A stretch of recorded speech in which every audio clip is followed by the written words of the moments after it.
afternoon, students. Today we are going to revise some idioms. From them, first is get cold feet. The meaning of this idiom is be nervous. Second is in hot water. The meaning of this idiom is be in trouble. If you do not prepare the idioms and vocabulary properly, you will be put in hot water. So I request sir to start the class. Thank you. Hello dear students and friends, आज आपके समक्ष में पुनः कुछ idioms लेकर के उपस्थित हुआ हूँ। आप कृपया इन इडियम्स को अच्छी तरह देख लें, एक बार मनन कर लें और फिर आपका ये याद हो जाएगा।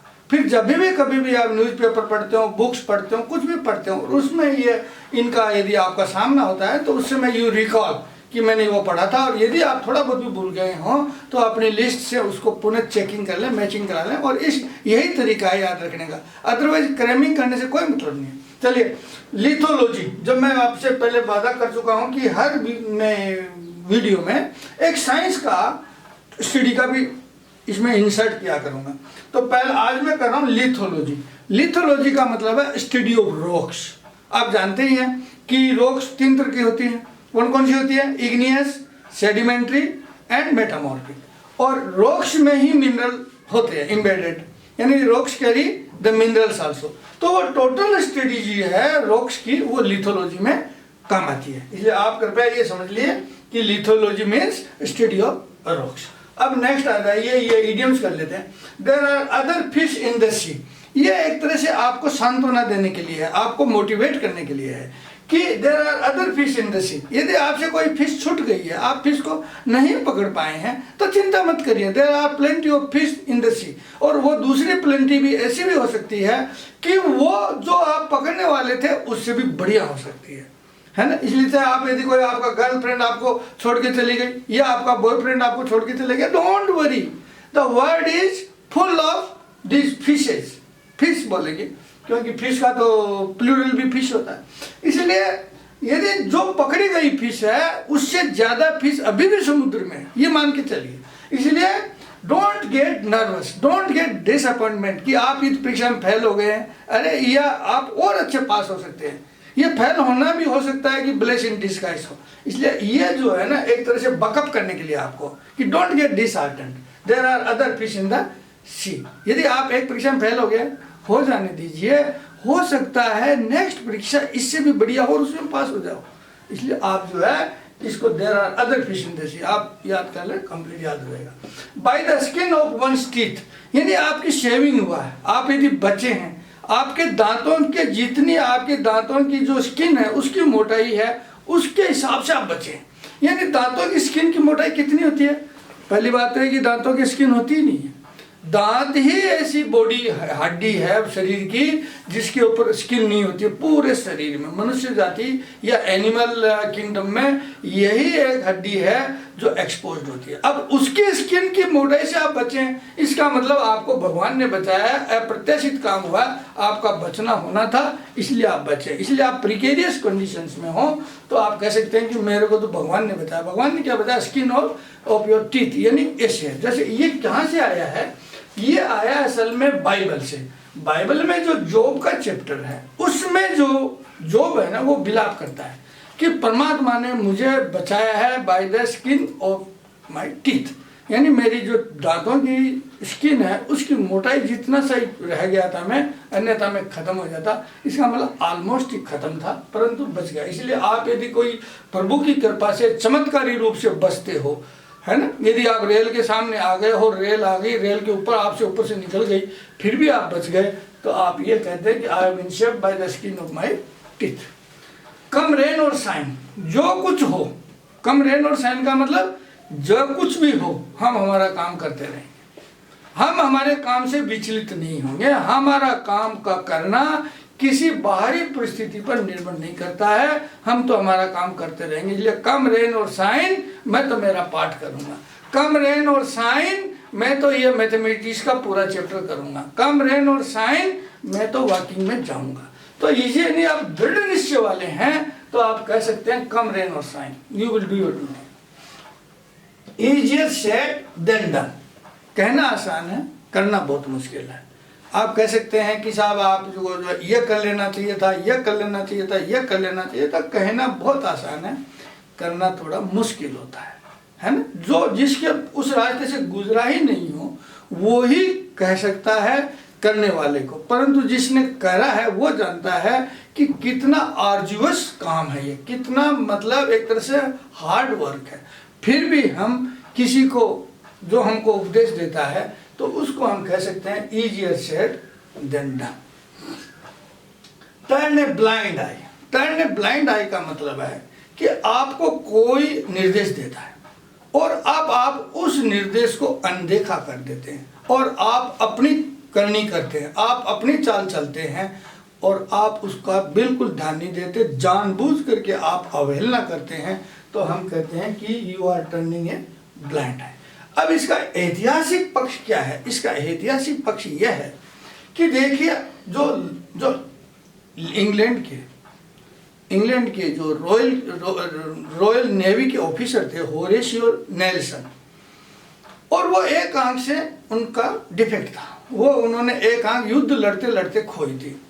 और जब 1801 में स्पेन से युद्ध हो रहा था, वार ऑफ कोपेनहागन 1801 में, और इस होरेशियो नेल्सन के, एडमिरल नेल्सन के जो बॉस थे ना, वो थे हाइड पार्कर। अब हाइड पार्कर को ये जचा कि वो युद्ध को बंद कर दे, और उन्होंने व्हाइट फ्लैग को जो है ना अनफर्ल कर दिया जहाज़ों पर, और जहाज पर था। इसका मतलब यह था कि नेल्सन को यह ऑर्डर था कि वो युद्ध से हट जाए और युद्ध बंद कर दे। परंतु नेल्सन ने क्या करा कि जिस आंख से उनको नहीं दिखता था उस आंख के सामने वो अपना टेलीस्कोप लगाया और झंडे को देखने का प्रयत्न किया। वो झंडा स्वतः ही उनको नहीं दिखा और देखना भी नहीं चाहते थे वो, और उन्होंने वार जारी रखा। अब अल्टीमेटली हुआ क्या कि नेल्सन जीत गए। अब इंग्लैंड उस वार को जीत गया। इसका फल क्या हुआ कि जब नेल्सन ने ब्लाइंड आई टर्न करी तो इंटेंशनली करी थी, वो ऑर्डर को नहीं मानना चाहते थे अपने बॉस के, और ऑर्डर को नहीं पाए, उन्होंने बड़ी भारी रिस्क उठाई थी, और इसका नतीजा क्या हुआ कि जीत गए। और दूसरा नतीजा क्या हुआ कि जो उनके बॉस थे ना हाइड पार्कर, उनको जो है ना इग्नोमिनियसली उस पद से हटाया गया, और इस नेल्सन को लॉर्ड की उपाधि दी गई, लॉर्ड नेल्सन, और वो युद्ध जीता। और उसमें हालांकि इनको शायद बताया नहीं जा सका, परंतु वो युद्ध जीत गए थे, और उनके सम्मान में इंग्लैंड में आज भी नेल्सन स्क्वायर नाम का जगह है। तो इसका मतलब है कि if you are sure, confident और you can afford to turn a blind eye, तो रिस्क ले सकते हैं, अन्यथा you will be put into hot waters. Ignorance is bliss. अब देखिए, इग्नोरेंस इज ब्लिस, इसका मतलब है अज्ञानता है ना, वो बहुत ही आनंद की कड़ी है। इग्नोरेंस, यदि आपको ज्ञान हो कोई चीज घटने का, तो आप जो है उस पर अपनी क्रिया प्रतिक्रिया लगाते रहेंगे और हो सकता है चिंतित हो जाए। परंतु यदि आपको ज्ञान ही नहीं है तो आप महासुख की में रह सकते हैं। यानी जिस परिस्थितियों में ज्ञान की आवश्यकता ही नहीं है, अज्ञान होना ही एक तरह से सर्वोच्च आनंद की स्थिति हो, तो वहाँ अज्ञानता ही रखना उचित है। ज्ञान दिखाना बिल्कुल खतरे से खाली नहीं है। अब एक छोटी सी मैं आपसे इसको छोटी सी एक एनेक्डोट बताता हूँ, उससे आप इसको समझ जाएंगे। रजनीश जो है, आप जानते हैं रजनीश ओशो नाम करके, उनका एक छोटा सा व्याख्यान है, वो मैं आपसे शेयर करना चाहता हूँ। उन्होंने क्या कहा था कि एक गांव के सारे कुओं में पानी ऐसा क्वालिटी बदल गई कि सारे गांव वाले पागल हो गए, और पागल होकर के और सारे जो है ना कि आ गए, राजा पर चढ़ाई कर दी, और क्या कहा कि हमारा राजा पागल हो गया है, हमारा राजा पागल हो गया, और सारे लाए। तो अब राजा ने देखा कि चारों तरफ से भीड़ आ रही है, लोग लठ ले लेकर के आ रहे हैं, तो मंत्री को बुला करके पूछा कि क्या हुआ, कि साहब ये सारे पागल हो गए हैं। तो इसका मतलब राजा ने पूछा कि अपना कुआं में तो सही है ना, उसमें तो पानी ठीक है ना, कि महाराज पानी तो ठीक है, परंतु आपका ठीक होना ठीक नहीं है, आप तुरंत जाकर के जिस कुएं से इन्होंने पानी पिया है ना, उसी कुएं का पानी पीकर आ जाइए। तो राजा भी पीछे से कुएं से गया और पानी पीकर आ गया, और वो भी पागल हो गया और उसके भीड़ के साथ नाचने लग गया, और वो भी कहने लग गया कि हमारा राजा पागल हो गया। सारी भीड़ ने तुरंत बोला हमारा राजा ठीक हो गया, हमारा राजा ठीक हो गया। इसका मतलब यह है कि जहां पर अज्ञानता का सर्वत्र राज हो वहां ज्ञान प्रदर्शित करना खाली से खाली नहीं है। सुख इसी में है कि आप भी इग्नोरेंट ही बने रहो। A lot of water has flowed through under और ओवर द ब्रिज। इसका मतलब है घटना को हुए बहुत वर्ष हो गए, बहुत पानी जो है चंबल से गुजर गया है, बहुत पानी गंगा से गुजर गया है। अब उन चीजों को याद करने की कोई जरूरत नहीं है, आप जीवन को आगे चलते रहना चाहिए, है ना। तो इस have the guts to do, अब इसका have the guts to do ये बहुत इंपॉर्टेंट है। गट्स आप जानते हैं ना कि जब भी आपके प्रॉब्लम आती है, बड़ी भयंकर घटना आपको सुना दी जाती है, तो आप टॉयलेट भागेंगे। आप अभी के बाद चेक कर लेना, टॉयलेट भागेंगे। ये टॉयलेट भागने की घटना आप यदि सीखना चाहते हैं तो छोटे बच्चे से सीख लीजिए। क्यों कि उसके जो न्यूरॉन्स होते हैं ना वो उसके भी बैकबोन में होते हैं और ये तुरंत कार्य करने लग जाते हैं। तो वो बच्चा ऊपर से खाता रहता है और टॉयलेट जाता रहता है। यदि आप इस परिस्थिति को रोक सको, आपको कोई भयंकर दुर्भिक्ष, भयंकर घटना जो आपको बिल्कुल एक तरह से डेड बना दे, ऐसी आपको सुना दी जाए, तो आप क्या करेंगे? टॉयलेट भागेंगे। परंतु यदि आप टॉयलेट नहीं भागे, हैव द गट्स, आप में गट्स है कि टॉयलेट में नहीं भागेंगे और खड़े रहेंगे और उस घटना का सुन सकेंगे और उस पर क्रिया प्रतिक्रिया कर सकेंगे, तो हम कहते हैं कि you are having the guts. और otherwise if you lose the guts then you will run to the toilet.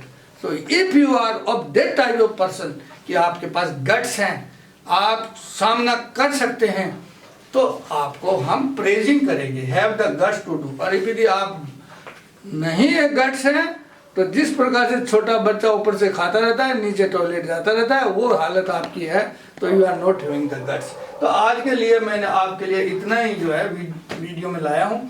आप कृपा करके इनको अध्ययन कर लें और किसी प्रकार का कमेंट हो तो मेरे को बता दें, मैं आपकी सहूलियत के लिए हमेशा उपस्थित हूँ।